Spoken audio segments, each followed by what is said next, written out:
Welcome back to Growth Lab Sessions. I'm Joao, CEO of Stealth White Label, and my mission is simple: to empower marketing agencies to build sustainable growth. And today we have our man Harris Hunter, CEO of GigaBrands, here to share some of his learnings, a lot of his mindset, his wisdom with us. And let's get to the podcast.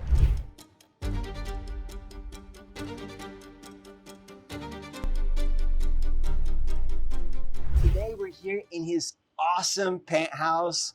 The vibes are high. How are you feeling, Hunter? What's up, brother? Appreciate you having me back. How you doing? Doing good. It's nice to be back. Lovely, lovely country, Brazil.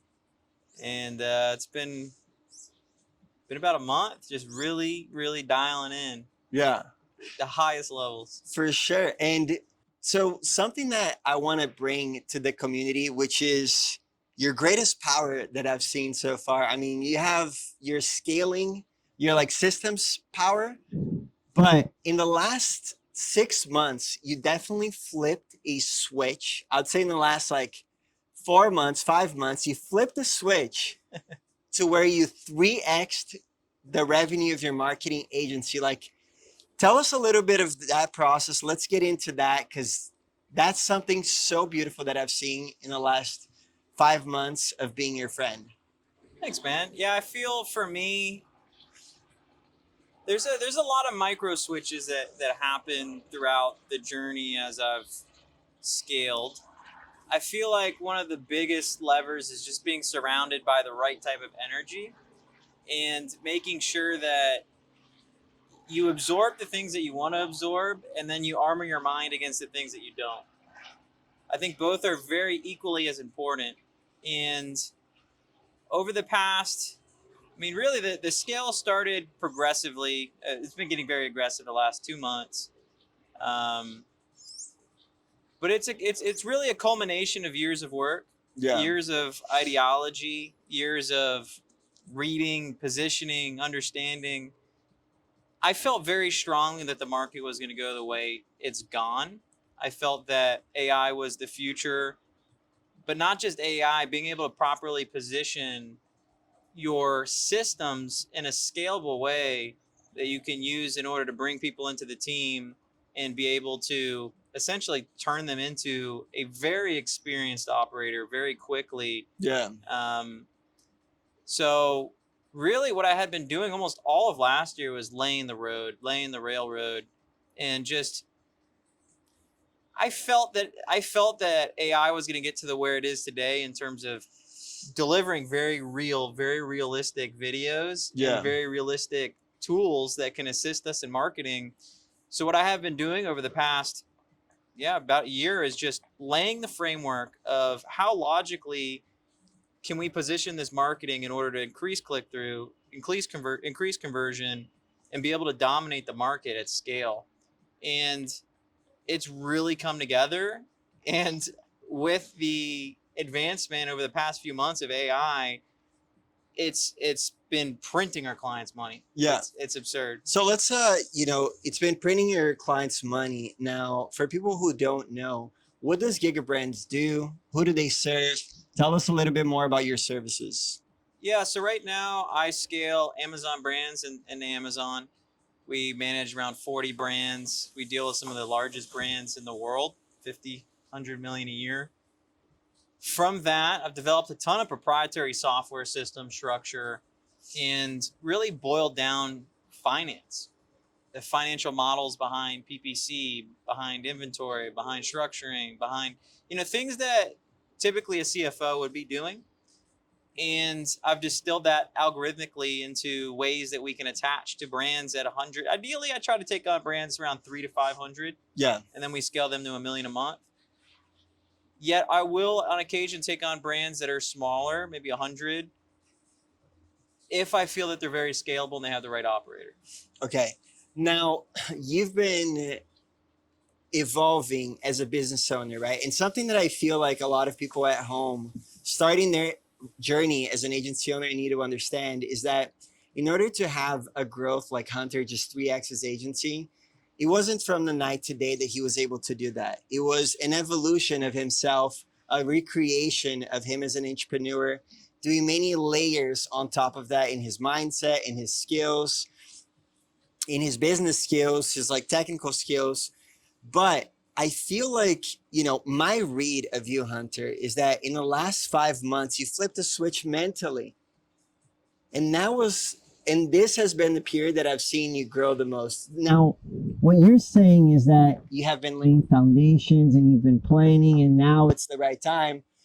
But I just feel like something changed in you, and you were like, no, I'm going to scale. I can't live like this. I can't accept this. I only accept hitting 1 million a month for my agency.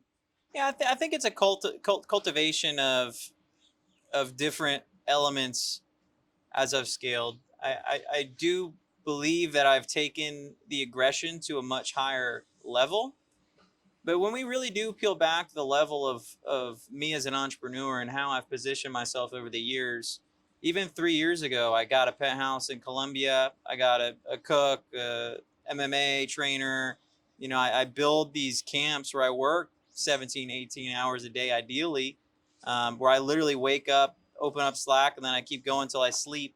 And typically, it's funny because during this scale camp now, I've started KPIing out my burnout. And one of the biggest indicators of me burning out is my sleep levels will move down. Um, and sleep is way more important than I ever anticipated inside of entrepreneurship, which has been a funny journey. But really, I've always been a very pendulum human. I move to very much so extremes, and I have seasons of specific aggressions. And when you look at what has happened, I agree there's an evolution of the mindset, but more importantly, there's an evolution of the knowledge, and there's an evolution of being able to execute on that knowledge in a way that you're delivering such an instrumental amount of value to other people that you grow exponentially.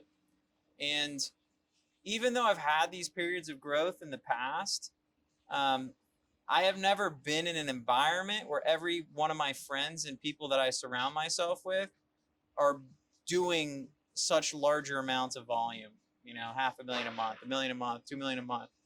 And as I've scaled, I've been able to spend a lot more money on coaching, on different types of people to invest in myself, right? I don't want to say I have a coach for everything, but I basically do have a coach for everything. So, how many coaches do you have? I've trimmed down, but then I just added some more. I When you look at my personal, it's coaches on top of personal staff, maybe 11. 11 coaches. So walk us through, what are all your 11 coaches? 11 coaches and staff. I have all sorts of things that you would want to advance in. I live on the philosophy. Well, it's not just a philosophy. I understand my brain, and my brain will learn significantly faster when I have a mentor that can help me accelerate my growth and connect the patterns in the brain. So, from a high level, I have an IQ training team coach. I have a uh, more of a philosophy. So, I look at mental models and the different frames that we can look at our reality.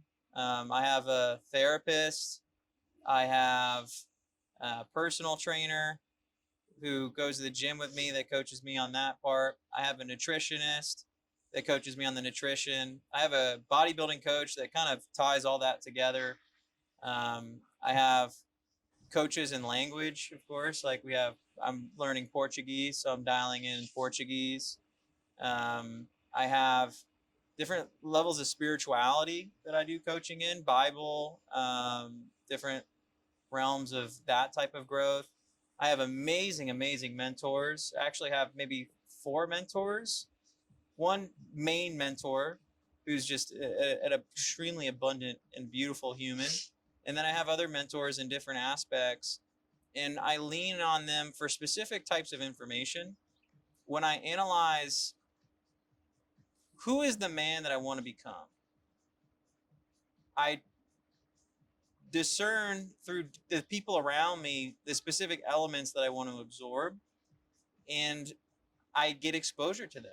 I either pay them, or I provide them value, or I make myself available. And what I've noticed is people are willing to pour into other humans when they feel that the impact that that human's going to make is a net positive to society.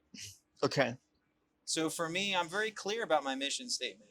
My mission statement is to empower the people around me and leave this world a better place, specifically through mental health, which is actually funny because I justify a lot of the Amazon stuff through mental health because a lot of these brand owners are really they're struggling. It's very difficult mentally when you're playing this game of finance and you get stuck and you can't grow. Right. So it's a game of finance to grow on Amazon specifically, or to grow as a business owner in place? I feel that A quick break in the podcast to tell you about Stealth, my white label marketing agency. If you're an agency owner and feeling stuck in fulfillment, hiring, and team management while trying to scale, this is for you. Stealth helps agency owners like you take fulfillment off your plate so you can focus on growth of your agency, from running ad campaigns and SEO to creating high converting content and managing CRMs. We handle the back end for your clients so you don't have to. Whether you're drowning in client work or struggling to scale your agency, Stealth gives you the support you need to scale without the headache. And if that sounds like a fit, then check out our website link in the description and book a time to speak with a consultant. And now back to the pod. Amazon in particular is a much deeper level of finance. In terms of agency as well as a deep level of finance. But the financial picture behind an agency doesn't really unlock until 150, maybe 200K a month. I feel like it starts mattering more, 300. Yeah. Okay. Now, when you're thinking about the balance of your life in all of these coaches, right? Walk us through a little bit of that evolution, because some people that are not super used to having coaches are thinking like, man, this guy has 11 coaches. How is that even possible in terms of like an agenda, right? Now, let's get to the agenda in a minute, because I'm curious about how you can fit all of those coaches into your agenda. Well, you did mention like 17 hours of work, so we'll come back to that one. But for, when you were starting out, like your support, your growth journey, what was your first coach that you had? Walk us through a little bit of that evolution of how you started increasing the number of coaches that you now have today. Yeah, the first coach was really my therapist, I would say. I went sober 3.5 years ago. I know you know the story. For those who don't know, I was a degenerate. I was partying a lot in Miami. I was deep in the party scene, and my body gave out. It was giving me a lot of signals. Eventually, I went to the hospital. They kept saying they couldn't figure out what's wrong with me. So I hired this coach, this therapist, and we were kind of going through what I was doing on a daily basis. I was like, oh, I take like a quarter of a Xanax bar, and then I have a little drinks, and then maybe I go to the party, and I don't really sleep well. And then I stay up all night, and I'm doing things that I'm not proud of. And eventually, through time, he helped me kind of realize that maybe I wasn't an addict, but I was definitely hiding from something. Right? I was hiding from a deeper pain within myself. I was numbing myself through the vices of society, which, by the way, once you get sober, it's interesting how there's just so many, right? Like once you defeat sobriety alone, then you have porn, you have bad food, you have social media, you have bad influences as friends. There's so much vices that we have, which has been a very interesting journey of slowly distilling down who is Hunter. Who was I before society told me who the fuck to be? And that was my first coach. And from there, it slowly evolved. Let me cut you off for a second, because I feel like there might be sort of a playbook for somebody listening that needs to go through that evolution. I believe everybody has so many vices, right? You mentioned social media. I think I use a lot of social media. Um, Now, would you say that the first step to an entrepreneur, something to start for them to start understanding themselves, is to get a therapist? Or would you recommend, like, if you were to recommend it to someone, would you say a life coach is a better start for them? It depends on what you want to do out of life. It depends on what you want to do out And of it life. depends where you are as Yeah. well, right? Yeah, I think when you really zoom out at success, it depends on how you define it. Because if you define it by simply making money, I don't believe you need therapy. I don't think you need to go down that route. Inside of agency, it's very beneficial because our business really is people. When you really boil down what an agency is, it's the facilitator behind labor against clients. So we are managing our clients, and then we are doing the labor for them, and we're nourishing the relationships across both spectrums. The deeper that you know yourself from a core fundamental level, the higher of which you're able to apply empathy, you're able to apply coaching and patterns to your team and to your clients that can enable them to ascend to the next level of whether, they want material success or if they need guidance in some sort of different avenue. If I had to make a distinct kind of hire that I think the first hire out of any entrepreneur should be, at maybe 10K a month or 20K a month, it would probably be an executive assistant. I think that is probably, and that ties into kind of how you're asking me, how the fuck do you manage all these people? Well, I have a personal assistant and I have an executive assistant. So, in order for me to actually facilitate that much things, you need to have a system and you start building out your life as a business.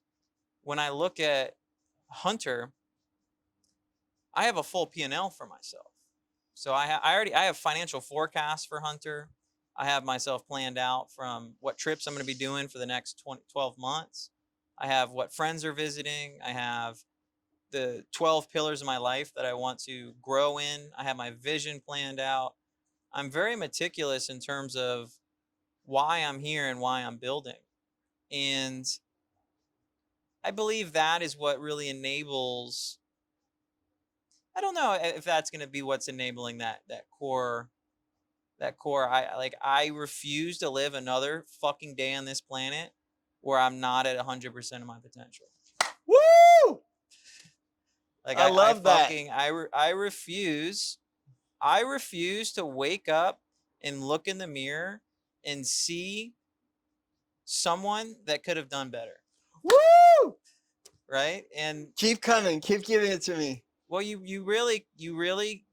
really is a matter of it's you versus you. And there is another world where you fucking woke up and you went to the gym. There is a world where you woke up and instead of going and fucking having, a nice restaurant or, something that might not be as healthy, you fucking lock the fuck in and Lock you in, fucking baby. Let's scale. go. And that's who I fight every day. Okay. When I look in the mirror, I'm not fighting anyone else. I'm fighting the fact that the only person responsible for the fucking reflection in the mirror is myself. Mm. And if I would have been better at habits before, if I would have done the work before, if I would have stopped letting the world program me, my life would have been much different already. Let's go. Yeah.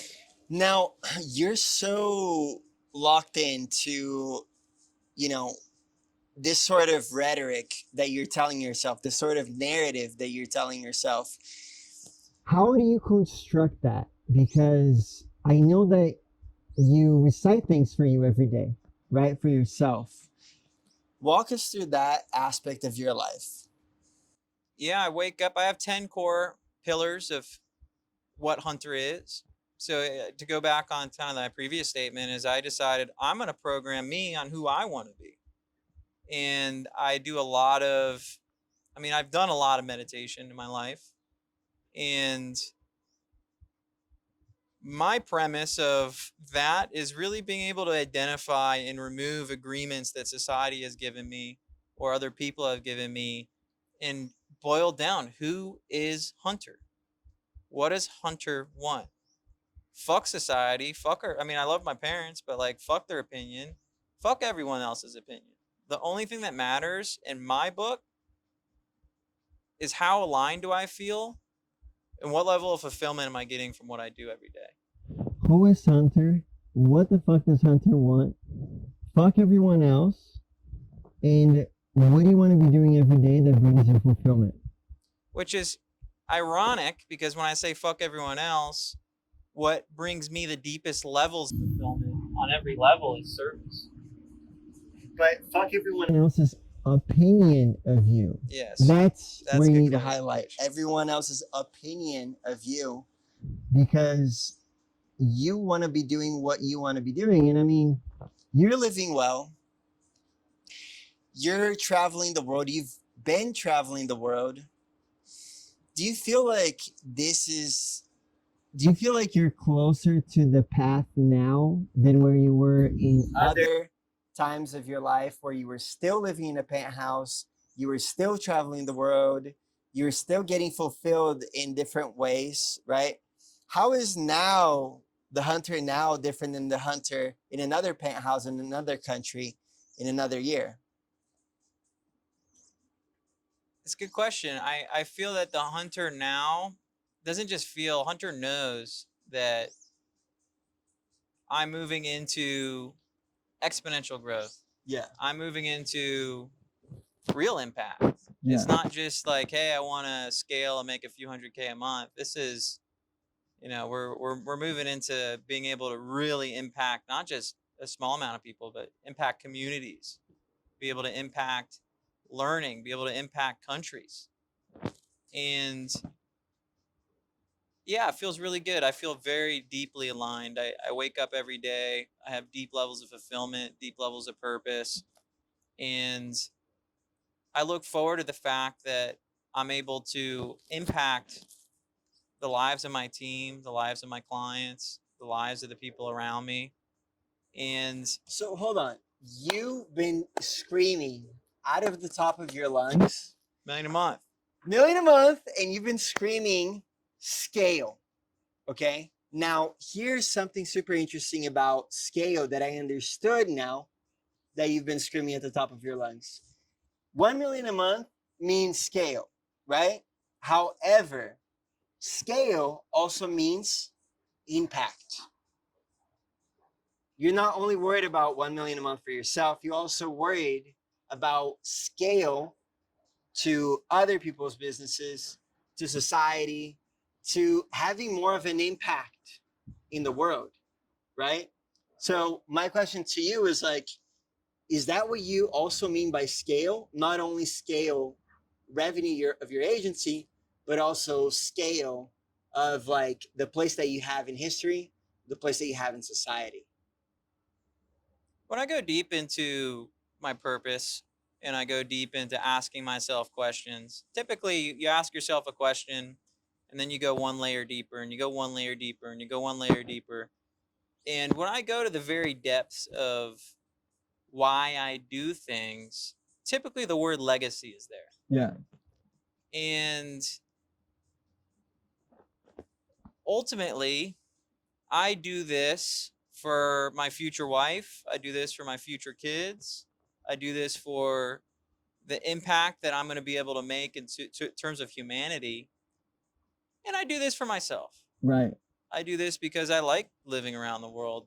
I like being in a fucking penthouse. I like having an assistant. I like having two Amen. assistants. Amen. I like being able to do whatever I want whenever I want. Amen. And I like not having to respond or talk to people if I don't want to. Yet I love being surrounded by people that I choose to surround myself with that bring me high levels of abundance and joy. Okay. So I feel like the hunter, if we're looking at the hunter, the entrepreneur, right? And what people can take away from this is that you're always recreating yourself, right? As an entrepreneur. And each time that you're recreating yourself, you're learning from mistakes, You're learning from wins, right? And this version of Hunter is the most aligned version of Hunter. So when we go change lens a little bit from like this introspective kind of outlook into yourself, dealing with all of your past, uh, using coaches to using coaches to learn and to grow, and you look at your technical abilities and changing and putting this sort of ideas, bringing your goals, bringing your imagination to reality, right? What are some of the more technical things that you've done differently in sales and marketing for your agency in order to grow and get more clients? You know what? It's a culmination. It's very interesting. It's the chicken or the egg.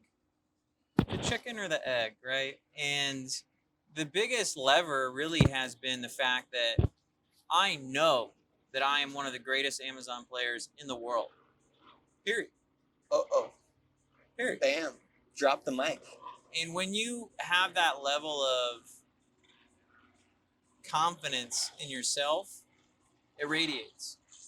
And I just carry that in my sales calls, and it's made such a significant impact. So when I really boiled down the biggest lever, I think the biggest lever was proof in myself, proof in the case studies, proof in the clients, proof in the delivery. And it's pushing forward every day, whether you want to or not, with the small wins, with the big wins, with growing, with systemizing, with code. I mean, all the different elements come together. And that's where I also wondered, was it the chicken or was it the egg? Right? Like, was this all just because I wasn't confident enough, or was it because I now know to my bones that I am the best or one of the greatest? I won't say the best, but I am one of the greatest, and because of that, I can communicate that with my energy. Mm. So when you say that you're the best, one of the best, or the best, One of the greatest. one of the greatest, Amazon, what, marketers, growth, like what are you? I would say I'm one of the greatest Amazon full funnel operators at the moment. Yeah. Okay. So when did you become convinced of that? I would say maybe 3 months ago. Yeah, Okay. I would say maybe even less, maybe 2 months ago. I have been slowly pushing into it. For me, when I look in the market, the majority of people are only growing 30% of their brands or 40% of their brands. When I look inside our portfolio, we have a little over 40 brands, maybe even close to 50. And I would say almost 80 to 90% of them are experiencing like substantial growth, which is not normal inside of our business. And when I look at the inside of the business, at the key performing indicators like churn, my churn is 6%. When I look at the reasons why people churn, it's typically because they have logistical issues where they're actually at fault and it's not us. There are some cases where, I suppose maybe one or two where maybe we felt like the product would scale and we took it on. I'm not going to lie. Like there's instances that can come up, but it's very rare. And especially now, because we have such a large demand of people that want to work with us, I don't work with people anymore that I don't have at least like a 90 to 95% conviction level that I'm going to be able to grow their business to a level of magnitude that I'm going to get my performance that I want from each brand. Okay. Now, when you say 6% churn, you mean that per month, per year? That's yearly. So like yearly. The So last let's 6 get months, that on the record, right? Because when you say 6%, people might think that's your monthly churn. Oh, no. You're actually talking about your yearly churn. Yeah, if right? I have 100 clients on me at the end of a year, I will have 94 left. Yeah. So that is insane. For an agency to have a 6-month churn yearly is insane. And that is, proof that you're actually delivering so much for your clients. And when you say that your clients are going through 80% of growth of their revenue, right? Like, how are you able to do that? Yeah, it boils down to being able to identify bottlenecks. things. Mhm. So when I look at an Amazon funnel, there's only so many levers that you can truly pull. Typically speaking, the highest lever really stems from product positioning, setting the mousetrap. So I've mastered anticipatory selling. So understanding the intent behind the market and positioning the products catered to what people are searching for, understanding the frameworks of psychology and which part of the brain we want to push them into in order to deliver a sale, which is just a nice way of saying we have really good creative.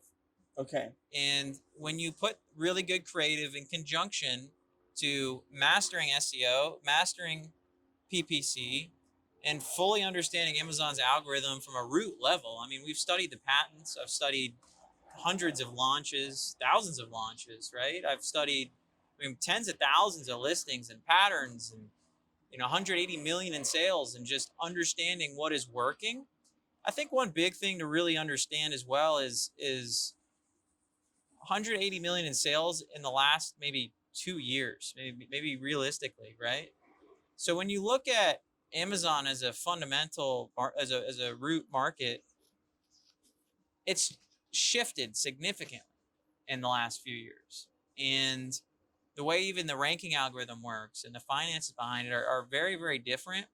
So when you look at transactional volume, you really want to take a look at the window of when that happened in conjunction with what is really the average growth rate from a brand. Like for instance, this supplement brand, Pepsi, they ended up, it's funny, we went to dinner in person like maybe 3 months ago, which is super cool. But they came to me at 78K a month. I was their fourth growth partner. Wow. Well, the fourth agency, I guess, first growth partner. But they went, and I sent him an email, and he told me to go fuck myself in nice words. He was just like, look, I know that what you're saying is full of shit. I'm not going to meet with you. And I said, look, I'll send you $100 gift card if you get on this call and I don't give you value. And he took the call, and then he saw the value. He invited his partner on. They thought about it. Then they hired me. Fast forward, last month we had 170K. Their bottom line was 75,000. Wow. When I took them on at 70,000, their bottom line was like 26,000. I can't remember exactly. It was around there. And almost every brand has, I want to say almost every brand, but the majority of the brands in my catalog have the same things wrong with them. They don't have good product value proposition. They don't have good creative. They don't understand the psychology. They don't have good financial mapping. They don't have the understanding of the algorithm at the level they need it. And most importantly, they don't have a partner that tells them you're being fucking stupid. Love it. Now let's, kind of dumb this down a little bit, or not dumb this down, but bring it to more practical, because I love how you're speaking in terms of really practical ways that Amazon sellers could be doing better, right? Now, what are ways that agencies could be doing better in terms of generating more meetings and closing more sales? Yeah, I think it really boils down to just ruthless persistence. Ruthless persistence. If I had to say that the main thing that I see that most agencies mess up with is the continual switch of offers, the continual switch of positioning, the continual switch of what they're doing. Offering multiple funnels. I mean, I feel like so many of these gurus have mentioned it in the past where it's, hey, focus on one funnel. And there's people I see, they're at 100K a month. They got 3 funnels. What the hell's going on over there? You can scale one funnel pretty easily, in my opinion, if you focus on it to 300, 500K a month, as long as you don't move. Okay. Well, what do you mean by a funnel? A funnel, in my opinion, is, well, I mean, I guess by definition, a funnel is the journey that a consumer, well, your customer will go through from search to purchase. So when I say a funnel, I'm essentially breaking down that journey. And when we look at my journey, is I focus on brands that are around 200 to 300K a month, and I want to take them to $1 million a month, right? So there is a specific customer avatar that typically goes down that journey. They have the specific pain points. They have the same thing, that they can't figure out. They have the same psychological limiting beliefs. They have the same. Now, that is completely different than someone at 20K a month that wants to scale their brand and grow and do these different things. So, in order to properly market against both levels of the type of customer, even in the same type of niche, requires two different funnels. Now, what most people do and what I did is I started low in order to gain experience, and then I moved my way up in sophistication, and then eventually got up to much larger brands and charge a higher retainer for the same exact thing that everyone else does, except I do it way better and way more efficiently. I guess I shouldn't say the same exact thing, but similar concept. Okay, now when you're talking about a funnel, only one funnel, do you mean like the type of funnel? I would, yeah, like every single point of it, right? Okay, because so even a funnel is like an ad, a landing page, a booking calendar, a demo call. Yes, per medium. Okay. So I would consider email, even on the same customer, so the same marketing, say, even if I'm targeting people at 100 to 300K, the funnel inside of email, the type of customer, how they react is fundamentally going to be different than ads. Boom. There is a lot of similarities, which makes it easier to scale both of them once one is mastered. But fundamentally, it's going to be a different buyer. The people that come from my ads, they're a lot more skeptical. They know who I am. The frame is different. How I talk to them is inherently different. And the people that come from email are typically a bit warmer. They have a lot deeper levels of pain, but they're also very skeptical. And when someone comes from email, I have to prove myself at a higher rate. Whereas if someone comes from ads, they already know who I am and they've already researched me. So even in both instances, these are different funnels. And when I look at people, they like, if you're at 100K a month, I don't even think you should be having more than one funnel. Easily you can scale to 100K. So, okay. So now let's get this correct, because there's a lot of misinterpretations that people could have from listening to you talk about one funnel. Okay. So one funnel, you mean the format. So an ad. So let's say somebody's at 100K. They're trying to scale even further to like 200K. What you're saying is master that, only have one type of funnel. Don't be flip-flopping and having multiple funnels. And when you say that, you mean if you're focused on ads, just keep running your ads, your landing page, your booking calendar. Now, right? You agree with that? Because I would say not in a vacuum, because in my instance, it's about intent. It's about intent behind the funnel. For instance, my YouTube channel. I use my YouTube channel as a way to gain social proof into my cold channel. So really, I didn't really build the YouTube. I mean, obviously I wanted customers from YouTube, but the primary purpose of the YouTube was to get people to understand that I know what I'm talking about. Okay, so when you're saying a funnel, you're meaning the whole thing, right? So like, you're posting content on YouTube in order to generate an audience, to be able to retarget that audience with your more like middle of the funnel or bottom of the funnel ads. Right? I would consider one stream is a funnel in my definition. So It would be, if I'm focusing on this pocket of consumers that are coming from here, so say cold email to here, I consider that one funnel. So although that's email, that can also be YouTube if I need to create YouTube content in order to put it in this funnel in order to convert these people. Okay. Now, when you're talking about not the biggest mistakes that agency owners make is having multiple funnels. It's or trying many different things. Like, do you mean offer as well? Like, let's say somebody is running an offer in their, Amazon business and saying, hey, Amazon sellers, if you're doing 100K, I guarantee you that I'll get you to 300K in 3 months, or you don't pay, right? Let's say that's the offer that they're running on their ads. Let's say it's not converting. Should they not test another offer in their ads and see if that's going to convert better? I think that's that's more positioning of the offer. Okay, so that's not a funnel. It does tie into a funnel if it goes past the positioning. So I mean, I would consider, because you're inherently targeting the same people. That's just a different type of copy targeting the same people. Mm-hmm. Now, when you're testing different angles, right, of that offer in that funnel that you're already running, How do you go about switching it and optimizing it?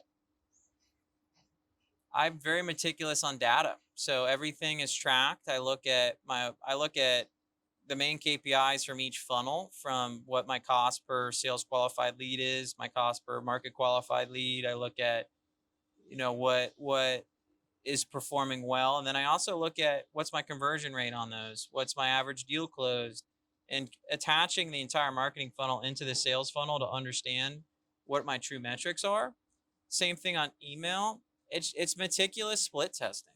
Yeah. I feel like the best thing that you can do, and I feel like the best marketers do this the best. Like, look at Ty Lopez. He tests like 30 freaking titles, Right. like an absurd amount. When you look at Mr. Beast, he's split test, like they run ads to YouTube titles and they split test 50 of them before posting. So I believe that success in marketing really comes from the awareness of compound interest and understanding how to be able to position yourself. I mean, I have it tattooed on my back. 1% better every day is 37 times better every year. And applying the same things to your marketing funnel. 1% worse every day, you go from 1 to 0.03. Wait, 1% better every day is 30% better a year? 37 times better. Oh, wow. So 1% better every day is 37 times. Yes. So if every day you're If you had improving by $1 1%, and you improve $1, 1% every day, you'd have $37. wow. So if you have $1 million, you do 37 times in 1 year, that's 37 million. You do 37 million one more year, you go from 37 to times 37. What is that? You're like fucking 200 million bucks. Right. Probably more than that. My math. I need a calculator. But Yeah, somebody, yo, check his math on that, please. 37 times 37. Yeah.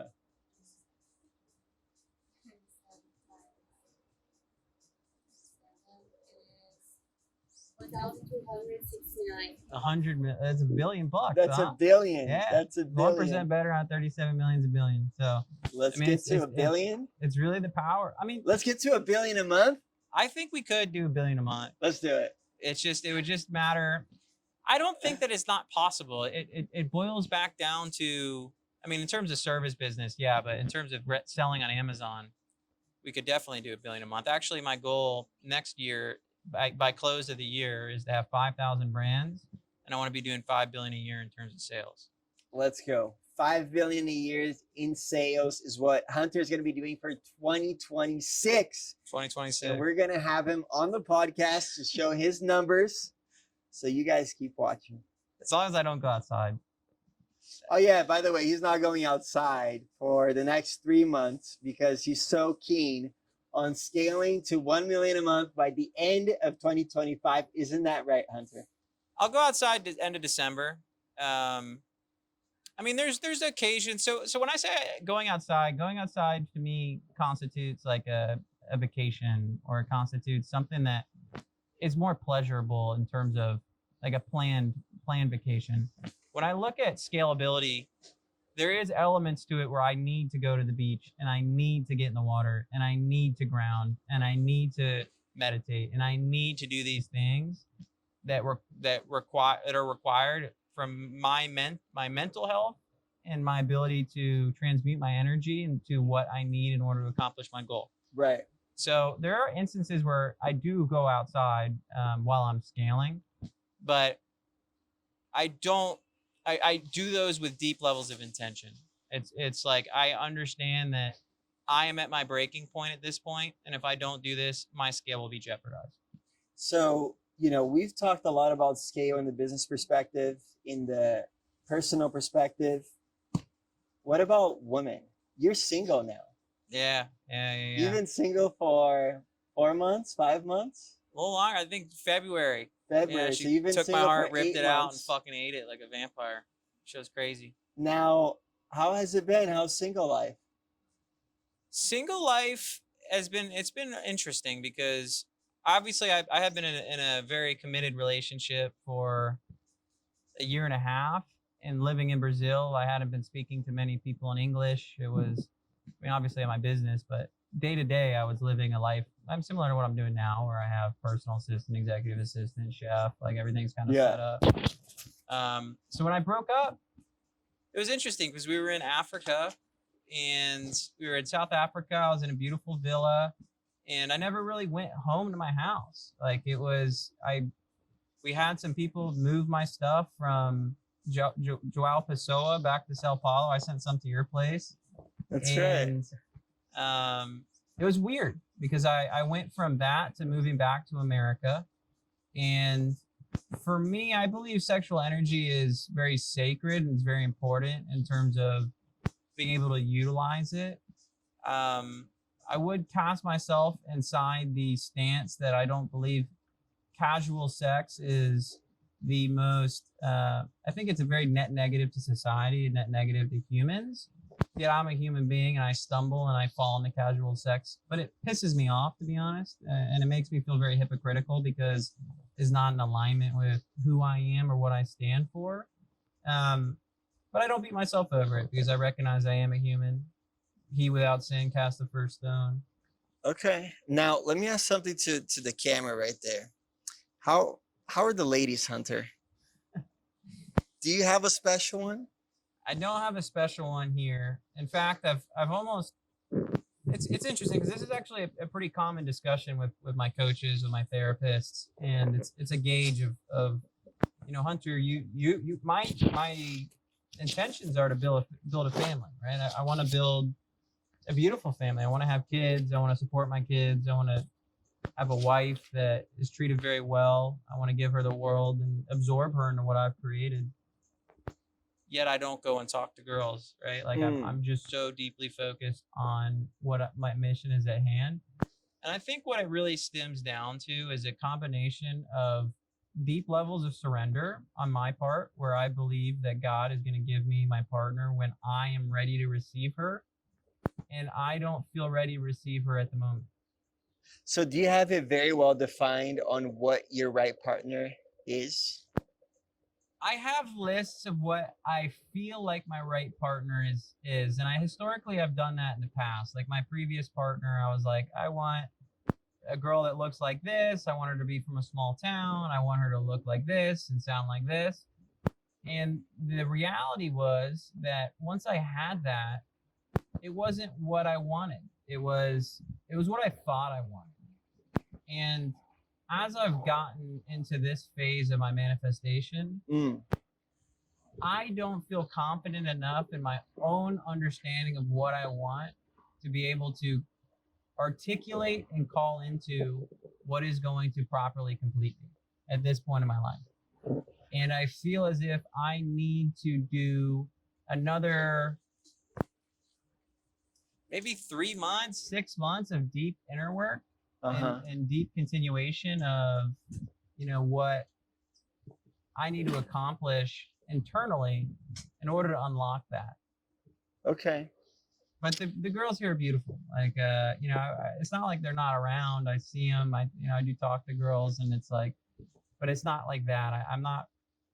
I don't feel as if, maybe I'm not closing myself off to it, but I'm definitely not in an aggressive pursuit yet.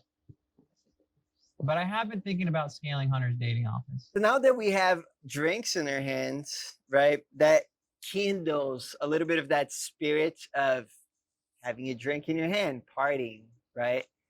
You've been scaling. You've partied a lot in your life, but now you're focused on scaling. You are a sprinter, right? I am a sprinter. You are a sprinter. And you're sprinting for the next 2 months until the end of the year, where you're going to hit your revenue milestones. But we are going to get to enjoy a little bit, right? So at the end of the year, we're going to a party in the northeast of Brazil, right? To be able to enjoy some of the fruits of her labor, of her hard work, right? To have a nice trip. There's going to be some kite surfing. There's going to be some great music. Are you looking forward to that?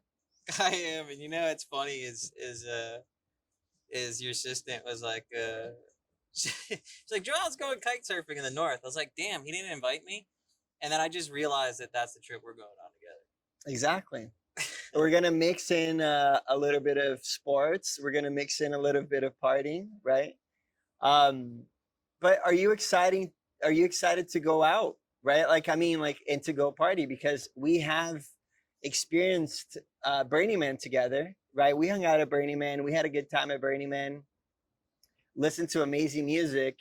But now we're going to be in a completely different setting. We're going to be in Brazil, surrounded by mostly Brazilians, a lot of international people is also going to this place that we're going in the north of Brazil called Quaquara. Are you excited to have a good time? Oh yeah, I don't think I know it's going to be great, and that's what I build for in some regards. Obviously, ultimately, I have much deeper levels of building, but when I look, I think it's hard. I think it's a bit confusing and telling because I want everyone to be able to discern their own perception on reality, and they shouldn't just take my lens. But my lens, as of current, is I look at that trip and I go, "Wow, that's going to let me scale so much more." Yes. I look at that trip and I go, okay, that's going to relax my mind to the point where I can come back refreshed and I can start building again at a much bigger scale. Yeah. But in terms of the moments, I'm still working on myself, and I'm not going to sit here and say that I'm a perfectly evolved human because I'm still have a lot of development that I'm working on to continue to build, and I'm looking forward to really getting disconnected. I'm looking forward to giving gratitude to God. I look forward to giving gratitude to the people around me. I look forward to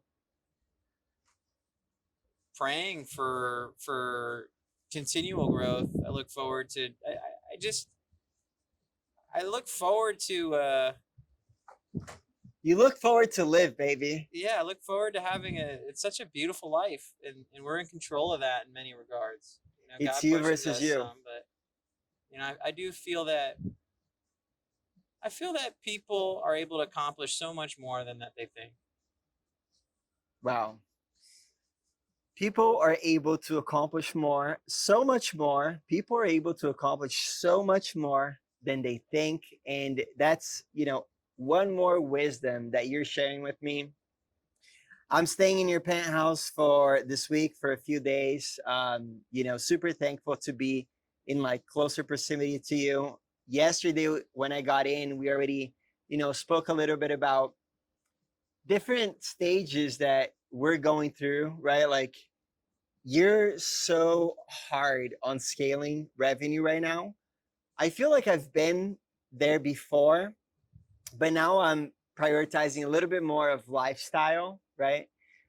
Sports. I've been doing a lot of different types of sports. I'm super excited to, with Johanna, scale this personal branding side of Joao.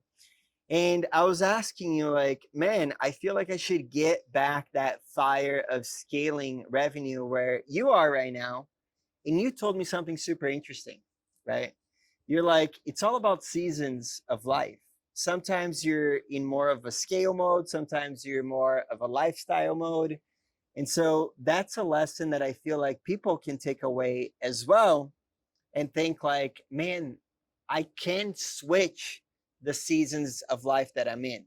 I can control the life that I create.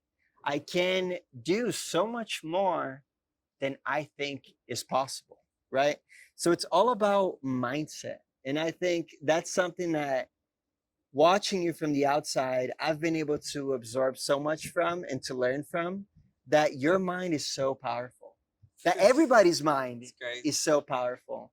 And that's something that you're kind of like teaching me, you know? I want to give you one example of why coaches are so powerful, right? Is it's like the 13th or 14th of the month, and I've already collected 50,000 in new business, which is very good for most teams. And I'm like, I'm kind of losing the drive a little bit. Like you're getting to the point of comfortability, and you're just like, oh fuck, we got a lot more. Like there's just a lot more. And then I talked to one of my coaches, and he's just like, oh great, yeah, you'll be able to hit 100 this month. And it's just my brain wasn't there. My brain wasn't thinking, oh great, I'm at 50, I'm gonna go for 100. It was I'm at 50, maybe I'll go for 60, 70, and then chill, right? And having people to be able to insert little pieces of micro knowledge in your patterns has a substantial impact in terms of your exponential growth over time. Wow. Okay. Now, Hunter, that I feel like there's so many bite-sized moments that we're able to create. I feel like there's so many teachings that agency owners, business owners, Amazon sellers can take away from.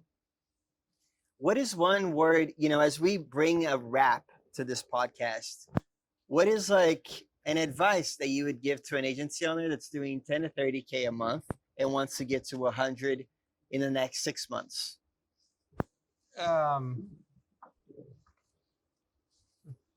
I think it's persistence. It's high levels of persistence, knowing what you want and sticking to it. Like getting to this level cost me my relationship. Like it did. When you look at, I had a choice. It was either nourish a relationship or scale. And I said, I'm going to fucking scale. Like I just chose that path. And if you're at 10, 30K a month, you have to choose that path for yourself. It might not look like ending a relationship. You might be able to keep a relationship and kind of keep that growing. But a lot of times it's going to require getting uncomfortable, and it's going to require you removing friends. It's going to require you building new friends. It's going to require you taking leaps. For instance, even the mastermind we're in, I had $20-something thousand in cash. Like I've been aggressively scaling, rolling everything over, and I took a leap. I took 35K, 15K I didn't even have in order to join a mastermind with information to push me to the next level. And now, I make significantly more than that a month. And it's only going to exponentially grow. It's like, I'm already kind of looking at it like, what the fuck are you supposed to do with this? So can you share with the audience a little bit about your numbers? Yeah, right now, I guess right now when you look at it, I take home maybe 80K. We're doing around 200. By the end of the month, we should be doing 220, 230. At this current rate, my goal is to scale to $1 million a month within 12 months. $220,000 a month with a 80,000 take home is what Hunter has been able to do. Guys, that's enough to live a lot of the lifestyle that you want. And it's for you to think about, hey, if I'm at 10K, I can get to 200K, but he's scaling to 1 million a month. So that's something that you can shoot for as well. It's only your imagination that limits you. And man, thank you so much. Your assistant already brought your food, your ration of food, which is on the table right now. Yeah, I'm so fucking It's hungry. probably time for us to start eating. And Hunter, thank you so much for you motherfucker just left while I'm wrapping up. No, I wanted to show the audience. Like, this is how dialed I am. Like, this is my note of all the food that I eat. So everything is weighed out. 140 grams of frango, which is chicken, 80 grams of rice, 80 grams of apple, 60 grams of avocado, 50 grams of veggies. And It's always brought to me. And I got this from, what's his name? The Optimite Blueprint guy, Brian Johnson. So, I got it in the tin and then fresh. Let's bring it to the camera for a close-up. Let's go. Hunter is optimized. He's not only scaling his agency, he's also scaling his mind, his body, and his spirit. Hunter, thank you so much for being on the podcast. I appreciate you so much as a business owner and as a friend, brother. Appreciate you. Let's keep scaling. Let's go, baby. Bah, bah, bah!